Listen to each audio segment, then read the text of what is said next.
Are you looking for inspiration on a daily basis? Then check out Deal to Heal Teas. With our inspirational teas, you're sure to find something to inspire you. That's dealtohealteas.com. Put some inspiration in your situation. Wear inspirational tea and be inspired all day. Let's go to dealtohealteas.com. Again, that's dealtohealteas.com.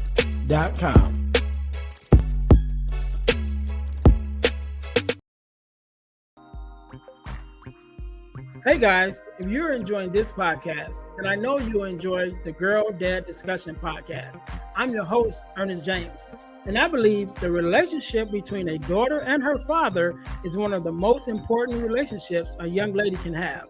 And therefore, my mission is to promote the daddy-daughter relationship by sharing the voices of girl dads to the world. So check out our podcast on every platform where podcasts can be listened to. And if you want to watch the podcast, check us out on our YouTube channel.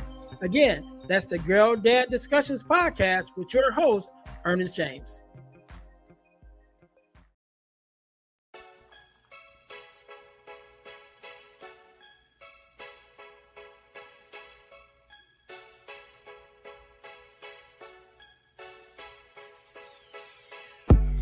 Welcome to Deal to Heal with E. James podcast. On this podcast, my guest and I will discuss topics and ways to help us to heal in every area of our lives. I believe that everyone can live a life that is happy, healthy, and whole. So I'm on a mission to help people to deal, heal, and fulfill. Deal with your problem, heal from the pain, and fulfill your purpose. Thanks for tuning in. Let's get to it. Welcome to the Deal to Heal with E. James podcast. I am your host, Ernest James, and I believe everyone can and should live a life that is whole, healed, and healthy. And therefore, I'm on a mission to help people to deal, heal, and fulfill, to deal with your problems, to heal from the pain, and to fulfill your purpose. Thank you guys once again for tuning in to the Deal to Heal with E. James podcast. Make sure that you guys are checking us out on our new YouTube channel, which is the Deal to Heal Podcasting Network. Again, that's the Deal to Heal Podcasting Network, where you will find not only the Deal to Heal with E. James podcast, but you will also find our sister podcast, which is the Girl Dad Discussions podcast, where we talk about the relationship, the daddy-daughter relationship, in order to combat the narrative of the absent father and the fatherless daughter. So, we have fathers on, girl dads on, and sometimes we even have daughters on to talk about that relationship of the dad, father, and the daughter. So make sure that you guys, again, check us out on our new YouTube channel at the Deal to Heal Podcasting Network. Also, as you guys know, we are a self-sustained podcast, and the way that we stay on the air is by bringing you amazing products for you to purchase. And so, our product of the week is our Start Your Podcast Now ebook. If you have ever thought about starting your own podcast, you might want to get this ebook. I wrote it down very simple. Start Your Podcast Now in only 3 steps. People kept asking me, how do you start a podcast? And so I made it really simple. I give you all the tips, all the tools in this ebook to where you can get started now. You can have your podcast up and running in just 1 day in only 3 steps. So if you ever thought about starting your own podcast, get your copy of the Start Your Podcast Now ebook at ebooksbyejames.com. Again, that's ebooksbyejames.com. Make sure you guys go there and check us out and support us. But today, just like any other day, we are blessed with a guest, Mr. Norberto. How are you doing today? Hey, Ernest, I'm good. Thank you for having me on. No problem. First of all, let me say thank you for being here, because you could have been doing anything else for anyone else, but you're here with me and my listeners, and so I definitely appreciate it. And so, Norberto, we're going to jump right into this thing. So do me a favor, introduce yourself to my audience. Tell us a little bit about who you are and what it is that you do. Awesomeness. So I am a young adult from the Bronx in New York. So I am a public speaking coach. I am a performance teacher, and my whole thing is really being able to unleash people's voice, their creativity, and their potential, so that they can be champions. I've been crafting and working with champions from like the introverted, scared, like child in the corner, to like making those kids like national champions and national finalists around the country. They've been on TV. I've been able to give them scholarships. They've been able to get millions of scholarships to a lot of universities around America. And to now being able to pivot into speaking and coaching and consulting full time is my thing. So it's just been beautiful to see everything happen. All right, all right. So let's go back even into your own story, because I'm sure as a speaker, one of the things that we definitely have is our story kind of leads us into the work that we do, right? And so going back to the early, or should I say not the early, but the young Norberto, tell us a little bit about your background and your growing up, that and the experiences that kind of led you to do the work that you do now. Well, it's funny you say that because I joined middle school, and that was back when middle school was like in fifth grade. I mean, I know you're in Chicago, so I don't know the differences, but in New York, usually middle school was sixth to eighth. Right now, it used to be fifth. I joined fifth grade, and I was an introverted, shy kid to myself.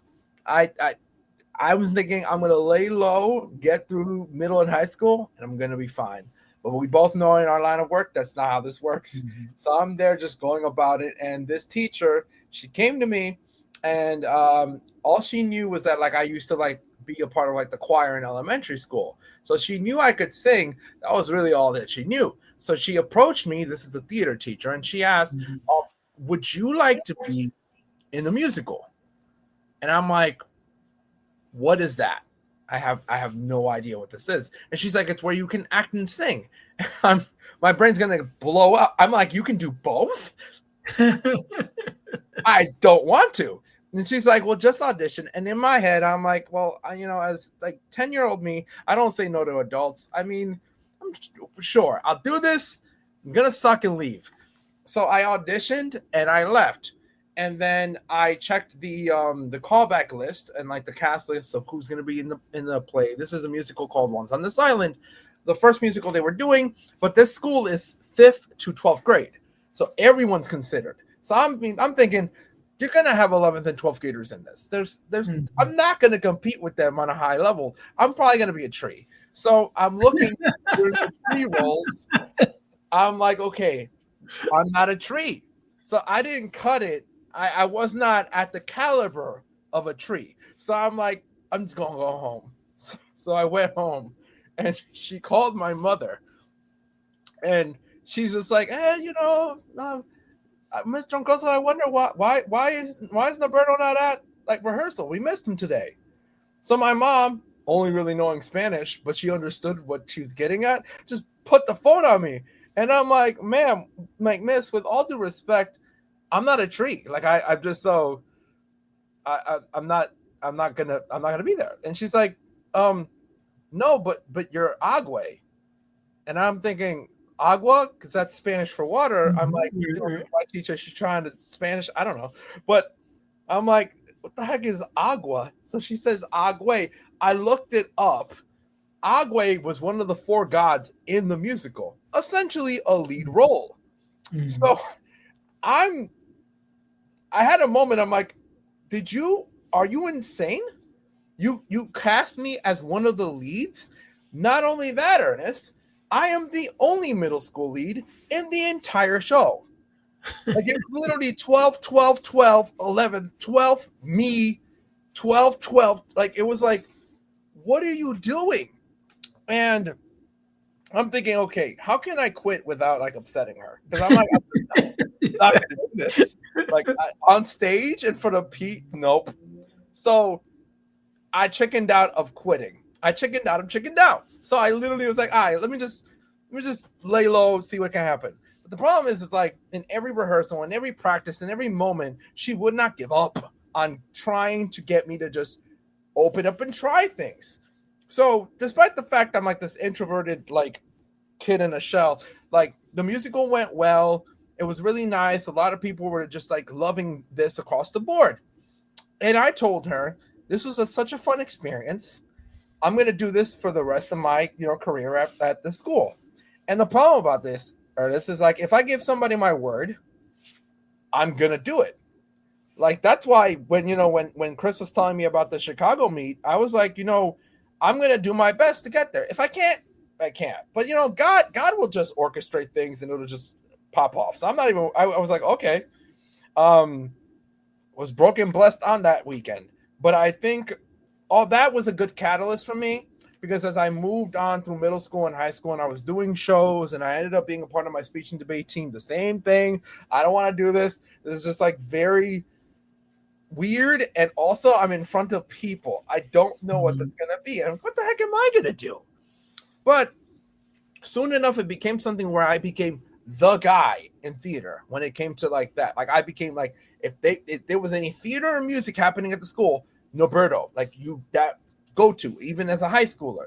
And with speech and debate, I became like the captain of the team. Like when it came to earning on public speaking and performance. So literally all of this was like, okay, I was made for this, I guess. But like 8 years ago, I would have never I would have never pegged that for me. So I'm here like, okay, fine. This graduates. I'm like, I'm going to college, whatever. But like, I'm not going to be an educator.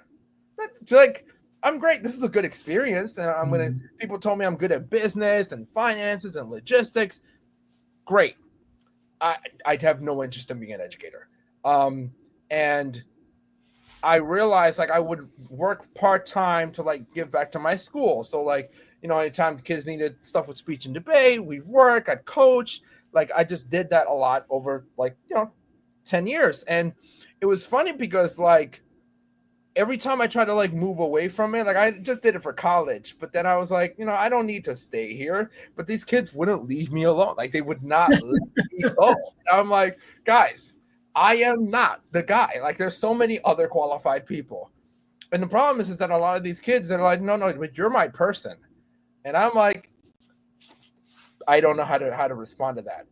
And then in 2018, like I started getting migraines, headaches. It was weird to me, weird to everybody because Norberto doesn't get headaches no matter what. And he does pretty stressful things to somebody that doesn't get paid for it. But we do this for the heart. We don't do this for the funds. And it was funny because literally like the headaches got worse. So I did the unthinkable in my family. I went to the doctor because for them, they're just Vicks. Right. I'm like, that's not gonna work. So I went, and he's like, no, you're fine. Just take some Motrin, and in 2 weeks, we'll check up on you. I'm like, okay. Maybe 4 days in, it got worse. Like I went to Princeton for the kids. We worked. Coach did that. I'm on the train back from Princeton, New Jersey, and I'm like, no. This feels bad. So I'm like helping coordinate middle school teams, and then it got so bad one day. I'm like, I'm just gonna go in again. They wouldn't see me, so I went to the emergency room because I'm like, you're gonna at least give me something before I leave. And who knows? And maybe it's in my head, but it didn't seem like it was. So the nurse at the time there, she's like, I don't see anything. And I'm like, ma'am, I don't believe you, and I know you're way more qualified than I am, but I just don't think something's off. And she's like, well, we could do a CT scan and see what what can happen. And I'm like, okay, great, because like that'll rule it off. I mean, I think that's like the most intense thing for medicals. I don't know, but I'm like, sure. So she takes a CT scan of me, and afterwards she comes back and she's like, hey, I need to have a conversation with you. And I'm like, okay, fine. Do I have to take more Motrin? Like, what do I have to do? And she tells me, you have a brain tumor. And I'm like, okay, this is how you know, Ernest, how oblivious I am. Because I'm just like, okay, like, so how does that work? Like, what do you take for that? Like, what do you take? Like, is it in gummy form? And she's she's just like, yeah, no, we it's a cancer. Like, it's a cancer. It's not spreading, but it's essentially swallowing up your brain. Like, it's very big. and we need to operate on it immediately. And I'm like, well, I got work in the morning, like, so can't I just do it in the weekend or something? And she's just like, no, we have to do it now. And I'm like, okay, so I guess I'll tell my boss that I'm going to be a little late. And she's like, I don't think you're understanding. Like, this is something big, and if we don't take care of it in the next week, you will die.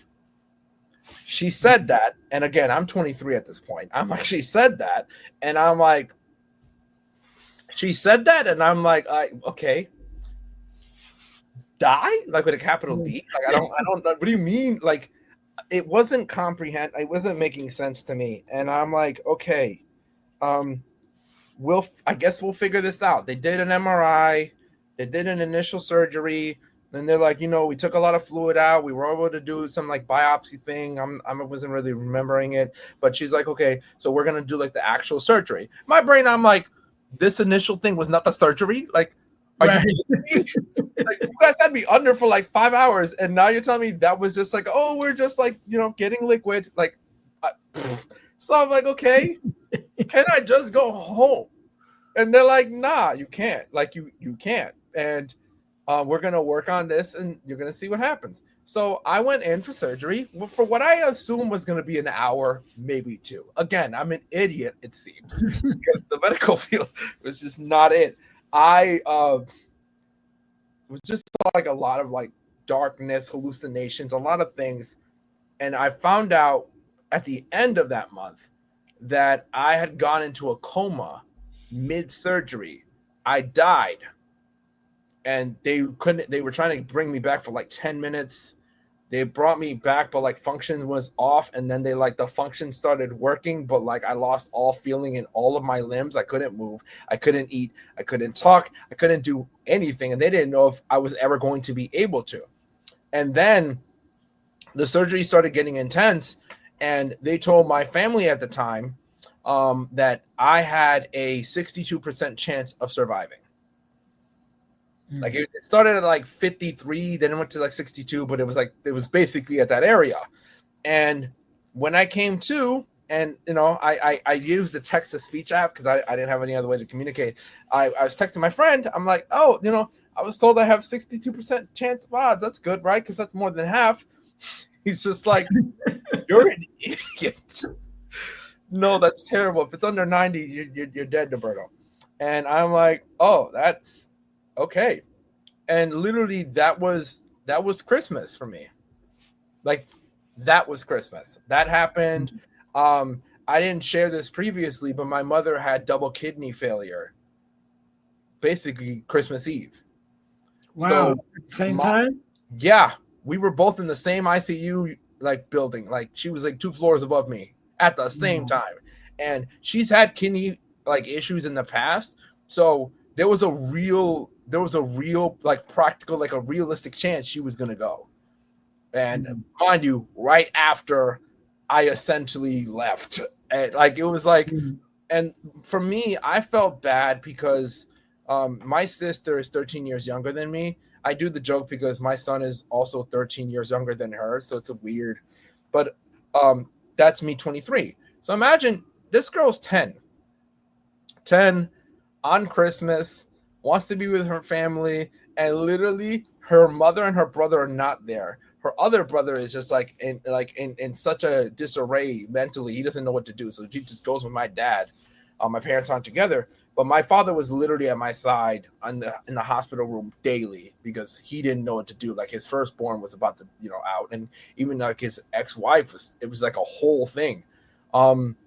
So in that process, it was a lot of, okay, what am I gonna do? And the thing about why I brought up the story with the musicals and the kids is because they all pulled up to the hospital. Like, first of all, I don't know how they found me, but like, they literally like got to the hospital, got shirts, were upset. One of them like, oh, nah, bleep, you better get back up. No, bro, like, you have to come to practice. Like, I'm like, guys, I'm not in a tomb. Like, it's just, I couldn't say that because I can't speak. But like, I'm like, maybe if I text it, but also I'm kind of blind. It was bad.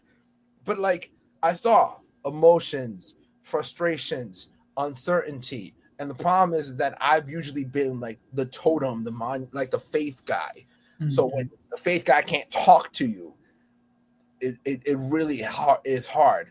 And for my family, my mother and I are the two that usually have like the most faith. So when we're both essentially out of commission, it was like, we don't know how this is going to be. We don't know what 2019 is going to look like.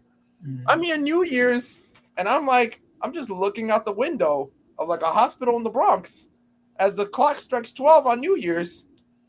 And my mother's thankfully able to like she barely makes it to where she can go home a couple hours before New Year's.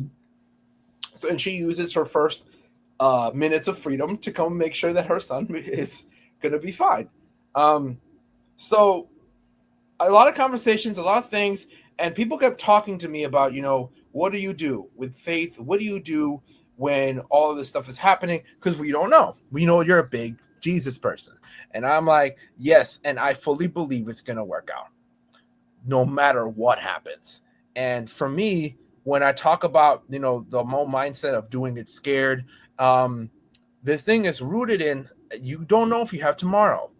You don't know if tomorrow or the next hour is your last hour. So what are you doing? I've been around people that have gotten shot in the face. I've been around people that have literally like died. Like somebody got lit on fire by having the guy douse him with gasoline, stab him, and set him on fire with a lighter. That happened like that. And in my brain, his name is Wilbur. I was like, you graduated 2 months ago. And you had a dispute with some dude that was nuts enough to do that? Like, literally, 4 of my classmates died the year of 2019. And this is me at not even 24 yet. So I'm here like, okay, this is all happening. And people are asking me, like, what do you do? And mind you, I'm here in a cane with almost no voice. Because my voice did come back eventually. But, like, I'm still learning how to talk again. And I'm just like, You can only control you. With all my kids, nah, this sucks ass, blah, blah, blah. I'm like, bro, you can only control you. Like, what's actually your deal? Like, what are you actually doing? Because my thing is, if you're not willing to do it anyway, I do not care that you didn't get your favorite bacon, egg, and cheese. I do not care that your brother pissed you off. I do not care about any of these things. And it's not because I'm heartless. I'm intentional. There's no way you're going to tell me that everyone's going through what they're going through. You have the power to literally change your situation or make it better based on mindset, and you're not doing it. So I'm like, nah, you got to do it scared. What does scared mean? When I'm having these kids now that I became like a public speaker, like a public speaking teacher, speech and debate and all that stuff in the classroom, a lot of people, like they inspired me to do education because I'm like, okay, I will teach you something. But the thing is, I have to do it my way. My way is not, I'm not going to give you cookie cutter curriculums. I'm going to tell you straight up, bro, that is horrible. And we need to fix it. Now, what does fixing mean? We have to go through this and this. I can give you the frameworks. I can give you Bloom's taxonomy. That's not hard. My problem is from a hood perspective. Like I'm from Highbridge. From a hood perspective, code switching as young black men, as young Dominicans, as people in like a low socioeconomic, what are you doing that's making me think you have a just about as good of a shot as a privileged white kid in any area? And when it comes to doing this, public speaking for me is the height of it.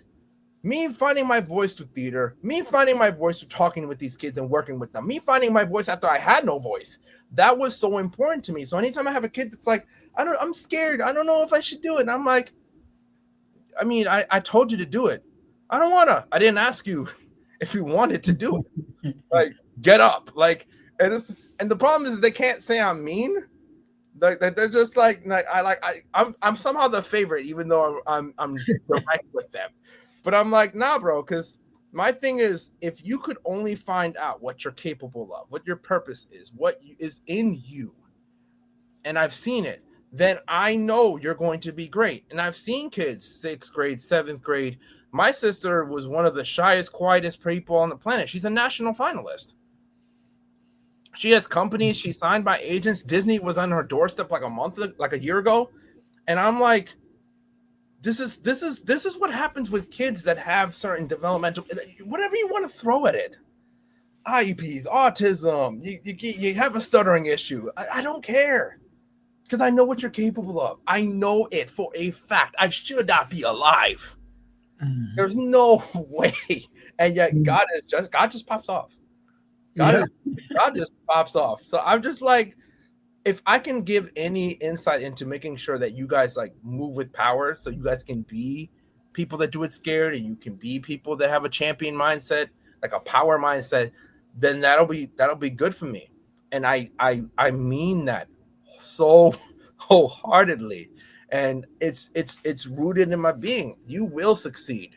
You will go to college. It will be a full ride. Your parents who have been on food stamps and EBT and cash assistance for the last couple of years will not pay a cent for you to go to the top school. Promise you. And that happened. I had a kid that got a $360,000 scholarship to go to USC. This girl, when I tell you her parents, like full blown, just like came to me.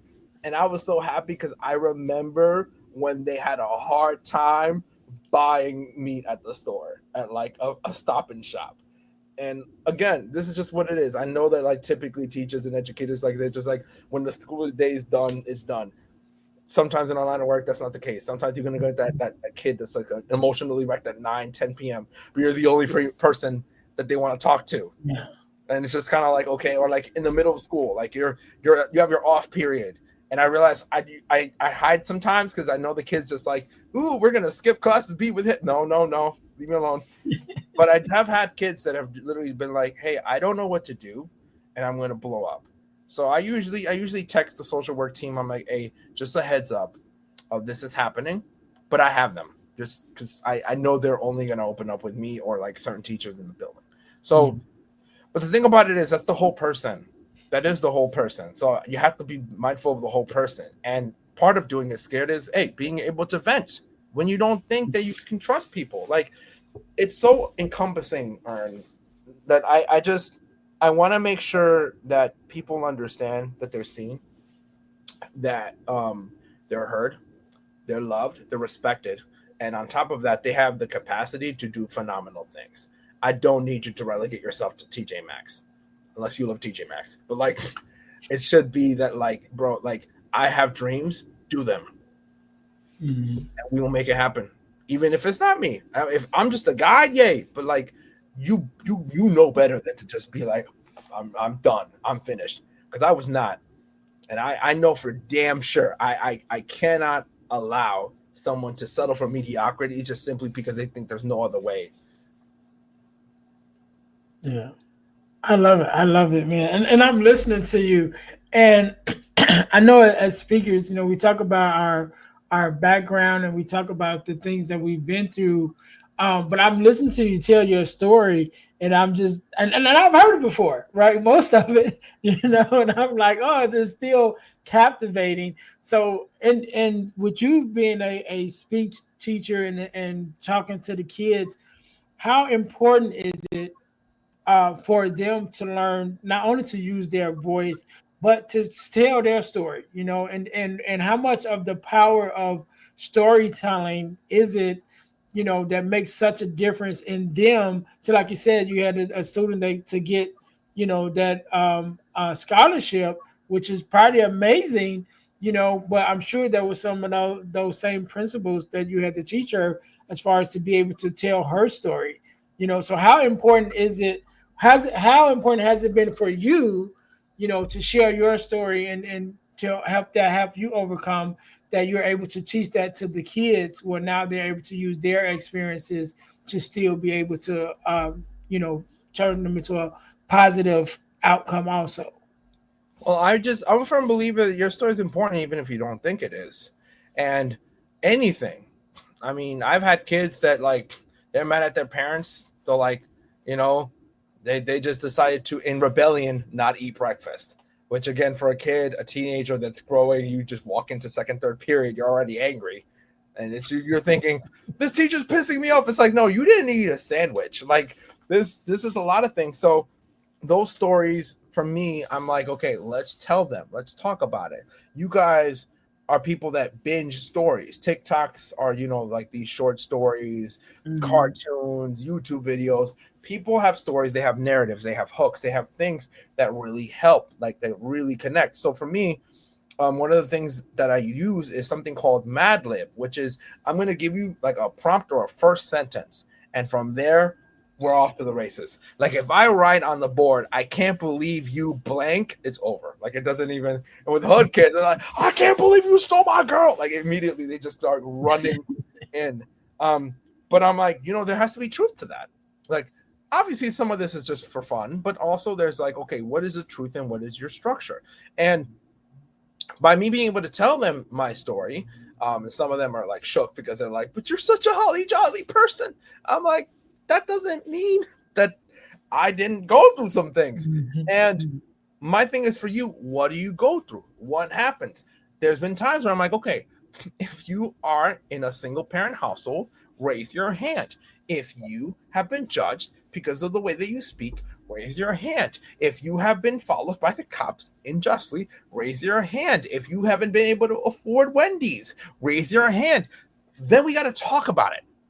And in Mhm. acting and speaking, what does it mean for you to be able to tell that story with beats, with pauses, with emotions, holding a moment, like being able to look at people in the eyes, which kids just cannot do. They just eye contact is like forbidden for them. Like it's so much so I literally just like canceled a lesson one day and just made them stare at each other for like 3 hours, like for 3 minutes, and then they no, I did that because I'm like, you do not do well with looking at each other and speaking. And the thing about it is, certain things, like for example, provocative statements. And I always say this for these teenagers. They're like, ew. I'm like, provocative statements are not sexual and they're not innuendoous. Like they're just simply, what is something that's going to provoke you to act? There was this girl, and I literally, I talk about stories. I talk about the fact that they need to like really speak. And she's like, Mister, I don't really have anything to say. I don't have anything going on in my life. I'm like, okay, so I went to her, and she's like, I don't have a prompt to give, because the way that the mirror exercise works is they stare at each other for a minute, and then they keep saying the same phrase back and forth, and then they stare at each other for a minute. Should be simple. These kids, they go crazy. So the statement, she didn't know what to say. I'm like, your man looks good. Context: this girl loves her boyfriend to death. Romeo and Juliet, teenagers. Right. So I did that, and she's like, your man looks good. The other girl says that she 0 to 100 anger, just like, who the you talking to? So she did this whole thing, and I'm like, girl, that's my point. You had that in you. You had that story in you. Now, I'm not saying you're gonna like knock her head off, but like, Mhm. you need to be able to tell that. How did you guys meet?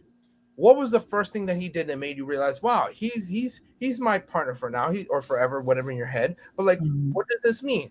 When has he pissed you off? When has he made you smile? When has he made you sad? When has he made you jealous? Like, you have to be able to do all that. And we're just talking about your relationship.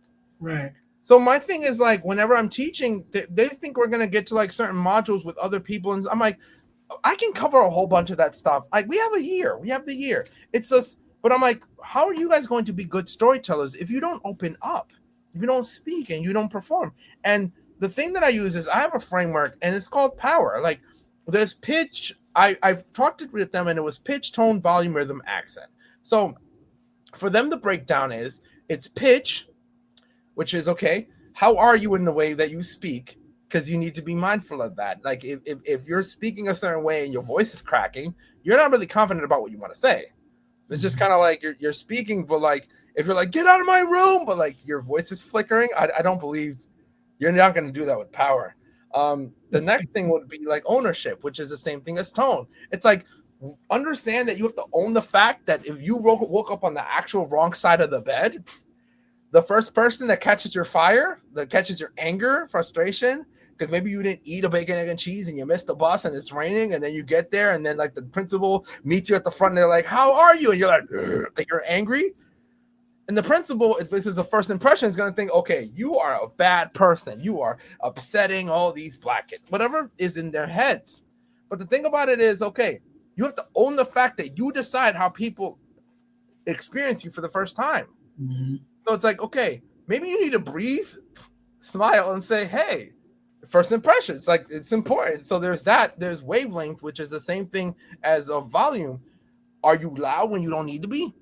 Are you so quiet that when you're in front of people and you're introducing yourself, you sound like a little like hamster? Like it's just like there have been many people, my name is, and I'm like, I have literally heard you in like the courtyard during recess. Right, You're right. you're lying to me. I literally said that to them, and I'm like, what? You stalker? I'm like, I'm literally supervising you. What are you talking about? Like me and like 7 other adults. We know you're not quiet. So you have to use the appropriate wavelength for the situation. Do I think you need to yell down the hall? No. Do I think you need to be quiet during like a lecture hall? No. Like there's an appropriate time. The other thing is energy. Like when we're talking about, which is essentially rhythm, there's a beat. Again, for us as hip hop heads or people with like Latin music, like there's a certain beat. You can't speed run your way in the way you're talking. Mm. Like you got to take a moment, take a pause. Sometimes you guys are reading so much and you just want to sit down because Mr. Troncosa told you to get up and say your 1 minute monologue or talk about your story. So you're speaking so fast or you're quiet and you're speaking so slowly. And it's just like, dude, let's worry about your appropriate oration. And then the last thing is resonance, which is your accent. Like I know accent resonance is really just how do you resonate with people? When you're speaking, you know, and you sound misogynistic, you're a guy. You have to understand you're a guy. So automatically, all the girls, if you're saying some things that are kind of wild, they're gonna be like, or if you're like bashing a teacher, the other teachers aren't gonna be like, Mhm. yes, we agree. Like, Right. so all of that stuff, the kids think that it's trivial, but I'm like, no, no, this is how you exercise your power. This is how you exercise what it means to be a powerful storyteller, to be a champion. To do it scared, you have to do it powerfully. And in order for you to do it powerfully, you need to breathe first and allow yourself to just talk authentically. And going back to the girl, it's like, I'm like, Layla, you need to like relax. Like, why is this the case? And why do I need to piss you off in order to get like the actual story out of you? So with these kids, like it is being able to allow them to tell the story by letting them know, one, this is a safe space. Two, I want all the smoke.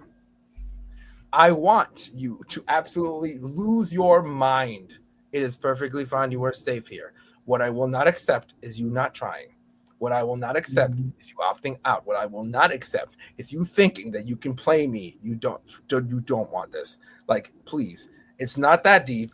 Explain to me what it is because we can figure things out when you're transparent. We can always work with honesty.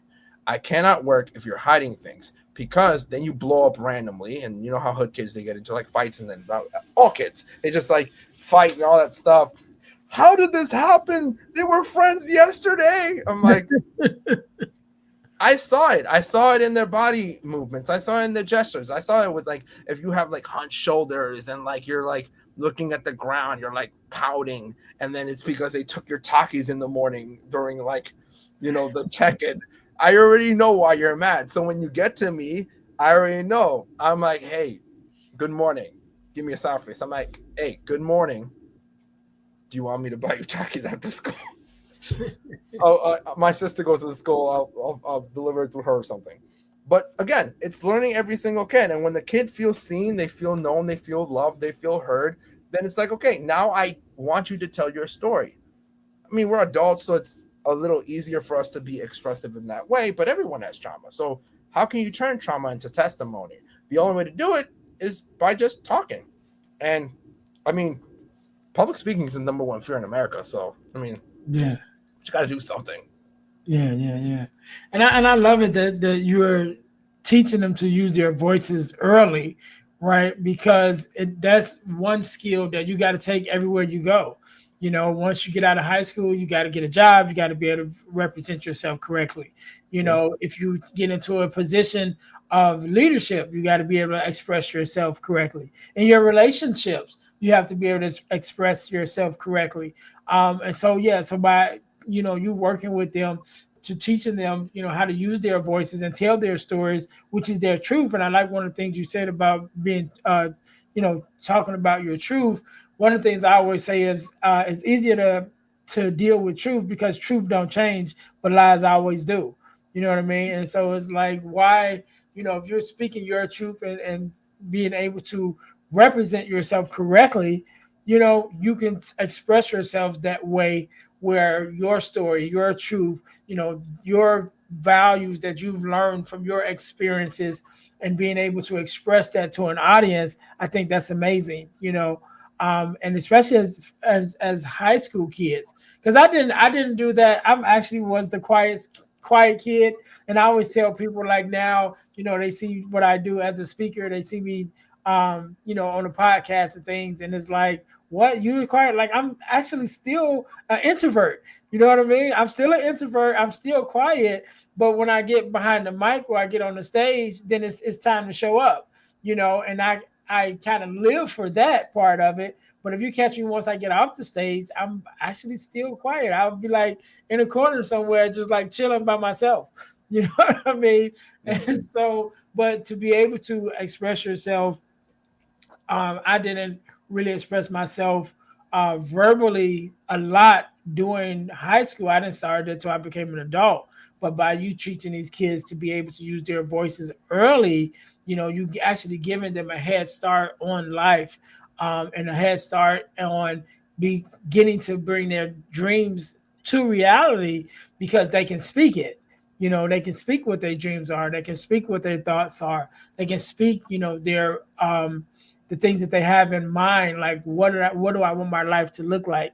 Once you're able to verbally express that to yourself first, but then also to other people, then you increase the chances of it coming to be. You increase the chances of you being able to bring it through, to make it happen. So last thing I want to talk about before we kind of get out of here is in that space of having them tell their story and having them stand up and tell their truth. There also has to be some creativity in that too, to be able to not only tell your story, but tell your story in a way that it connects with others. Tell your story in a way that it contacts or connects with the emotions of other people. Right? You talked about pitch, you talked about range. You know what I mean? You talked about being able to tell your story in different ways. So when we're talking about telling that story and teaching the kids how to tell their stories, how much of the creativity you know that they need do they find within themselves? Or how is it that you kind of help them bring out the creativity that's within them, in order for them to be able to express themselves in a way that it connects with the audience? I'm so glad you said that because this is actually one of my favorite things to do with them. Like whenever I'm like working with kids, and again, doesn't matter. I've worked with kids at Stanford University. I've worked with kids in like the inner city schools here in New York. It's the same thing, and it's kind of the what I like to call like the woulda, shoulda, coulda. And the thing about it is they have their stories. That is a constant. That is the truth. But if like if only I could have like replayed the conversation, like what would I been able to say? Like what could I have done? Ooh, she caught me on a bad day. She would have like I've seen so many kids that I have expressed that. So my thing is like, okay, let's play that. Let's actually use that. I want you to document it. I want you to write it down. We write the vision and we make it plain so that those that read it run with it. So if I want you to write down your story of what should have happened, what could have happened, what would have happened if X, Y, and Z happened, except you don't get to perform it. Someone else does. So immediately these kids just have way too much fun. And I mean, I've seen some of like the ninth grade boys just like getting like the sheet of like an 11th grade girl, and they're just like, what am I supposed to do with this? And I'm like, you guys have 30 seconds to prepare. What the fuck? Like it just becomes a whole thing, and it's fun. But the thing about it is that's where the creativity comes in. You don't know who your actors are gonna be. You do not know If you're the actor, what story you're gonna get. All you can do is show up as your truest self and perform. So their creativity is in okay, they have their real life narratives, their stories. What could they do to change it? If things went south, what would they do? If things could have been better, what could they actually do? And they have to have authentic things about that. They have to have like, okay, what would it look like for you to not be struggling at home? We've had those deep conversations, and we've also been able to kind of reenact what those things can be. Sometimes it's childish because again, they're 14, 15, 16, 17, but it allows them, it's kind of cathartic in a way. It allows them to be able to express, okay, what am I doing my current moment, and what can I, how can I get to this next level? And also when it comes to being able to do like the most outlandish things, like, oh my gosh, if my man ever cheated on me, well then God, like they're able to play with both of those things. So that's where creativity is very important for me, because after seeing that, one is a good laugh, which is why I just have fun doing what I do. But also, I'm like, okay, great, we're done here. Class is over. Homework tonight. I want you to rewrite the story, but we're gonna take it from the perspective of what if you were that kid? And the thing about it is, they're friends. So I want to know what you think she would have done if she was you. And it just allows them to have the creativity because it's still rooted in their story. It's still rooted in their truth. They just get to remix it. And the power that comes from it, that champion mindset that comes from it, is just simply, okay, are you like an expert at being able to craft your story in such a way where you can remix your story so many times? The root is still strong, but the fruit that you have from being able to just duplicate and change is just so great. So it's just great to see them being able to do that. Even the adults, whenever I've done like PDs for like any like leaders, educators, the adults that think that it's just, oh my, I'm not me, I'm an adult. I'm like, oh, you guys are so cute, even though you're 40 years old. Like you're way older than me. But I'm like, let's just talk about it. Like, what did your dog do today? Your dog, you said it is your child. Okay, what if your dog picked a fight with another dog just randomly at Planet Fitness and then just run off with that? I think being able to have reality as your foundation and then use a lot of what if scenarios, fill in the blanks, it allows your imagination and your creativity to just fly. And that way, it just makes you much better at expressing your actual story because you have a whole bunch of woulda, shoulda, couldas in your head as it is. So telling the actual thing, like you said, the truth is the truth. You can't alter it. So when you're able to tell it more authentically, knowing every other thing, it just makes it good. Yeah. I love that, man. I love that. It sounds like a class that I would like to take. You know what I mean? I love it, man. Norberto, I really appreciate you coming on, man, and sharing your story first of all. Then also sharing the work that you do with these kids, and I really appreciate you coming through. I want you to leave us with a word of advice, a word of inspiration, however you feel, and also leave us with your social media handles and things of that nature, where we can find you to follow you, find you to work with you.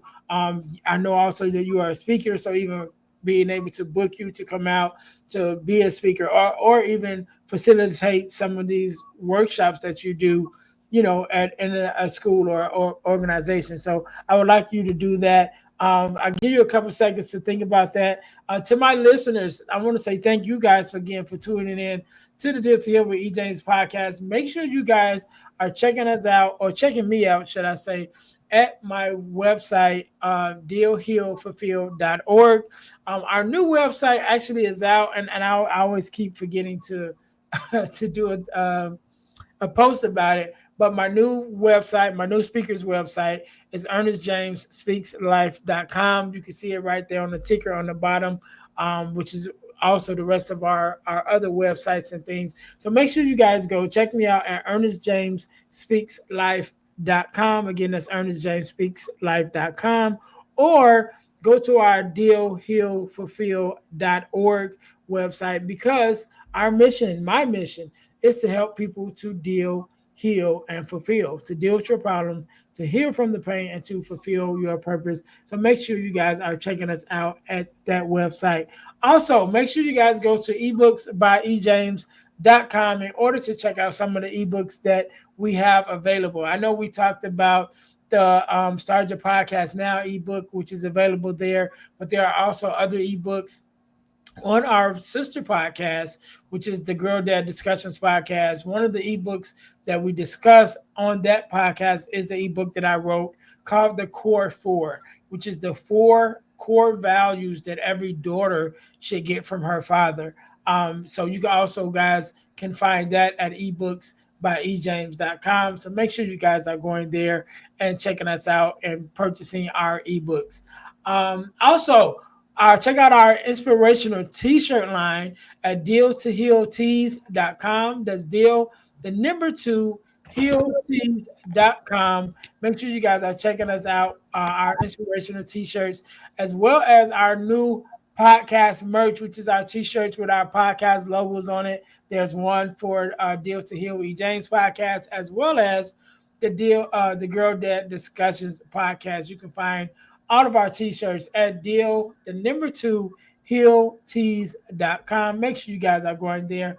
Last and but not least, over the last couple of years, I've been blessed to be a part of an organization called the Forgiveness Mission. And what we do, we have free virtual workshops every other month talking about everything surrounding forgiveness of self, forgiveness of others, even forgiveness of the world. We have this free virtual workshop. The workshop is absolutely free, but the information is priceless. Make sure you guys go to forgivenessmission.com in order to sign up for our next free virtual workshop. Whenever you're watching this, either one just ended or there's one coming up, but you can again go to forgivenessmission.com to sign up for the forgiveness workshop, or you guys can go to Eventbrite and look up Forgiveness Workshop held by the Forgiveness Mission. Make sure you guys go and check us out and support us there. Norberto, once again, I want to say thank you so very much for being on, for sharing your story and your expertise. I want you to have the last word, so the floor is yours. No, of course. To everybody watching, again, tomorrow is not promised. That is not a colloquialism. That is not a comment. That is a fact. So what are you doing to make sure that you are promising yourself to do your best? You have to do it scared in order to do it successfully. And I would say, for those of you that are interested in talking to me, again, you can find me on troncosoventures.com, as well as finding me on YouTube under Norberto Troncoso Official. I would love to talk to you. We can do this. And stop taking yourself so seriously. I'm looking at you in the camera. Stop taking yourself so seriously. Do your best. Speak your truth. Be you. You got this. All right. We can't end it no better than that. To my listeners, thank you guys once again for tuning in to the Deal to Heal with E. James podcast, where our mission is to help people to deal, heal, and fulfill, to deal with your problems, to heal from the pain, and to fulfill your purpose. Until next time, you guys be blessed. Thanks for listening to the Deal to Heal with E. James podcast. Remember to listen, like, subscribe, and share. This episode has been brought to you by Deal to Heal Tees. Put some inspiration in your situation. Wear an inspirational tee and be inspired all day. Let's go to deal2healtees.myshopify.com. Remember, our mission is to help you to deal, heal, and fulfill. Deal with your problem, heal from the pain, and fulfill your purpose. Thanks for listening.